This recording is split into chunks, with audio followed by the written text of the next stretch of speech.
So before I begin my review, I just want to talk about the alternative title. Why the fuck would you name an anime BBK/BRNK?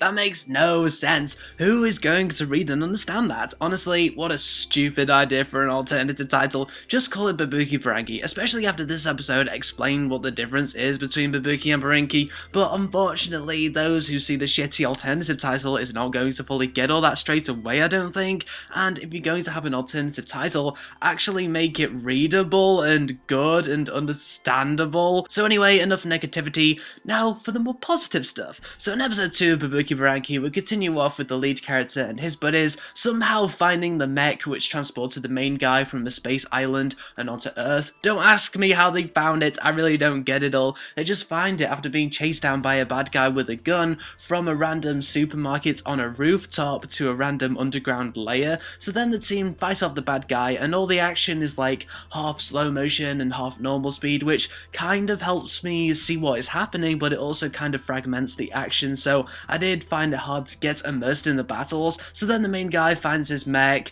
he gets shot, and then somehow his mecha heart appears, which turns his mech into a real mech, using the different parts of it, the Bubuki, which the guy's buddies have for some reason. I think at that point I realised that this anime is a pure action anime. I mean, there's no character development or even story development, it's mostly kids randomly getting into fights all the goddamn time, either with bad guys or with each other. If you like your action anime, then you're in the right place, especially after this part, the good guy's mech begins to work and a bad guy mech appears and they both do battle, and wow, there was so much destruction for a second episode. The city got wrecked, people, and one has to wonder who is going to pay for and or fix all the damage. The bad guy mech is being piloted by some evil witch and the good guys get their asses kicked because the cool guy wasn't that effective as the leader because he's so revenge minded. But then they all change leader so that the main guy's in control and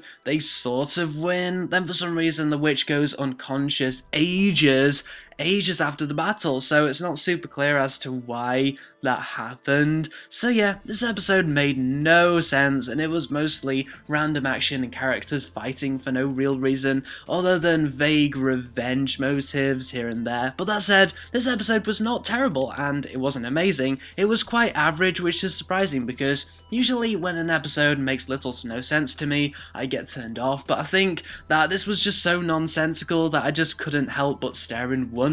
It's like Bubuki Buranki is a typical action anime and it's a way of seeing all the tropes of an action anime unfold before you. I'm wondering now if this anime will start to make more sense in the next episode or if it will continue to not make sense. Honestly, I actually hope it's the latter because if this anime continues to not make sense, it'll just be more entertaining that way.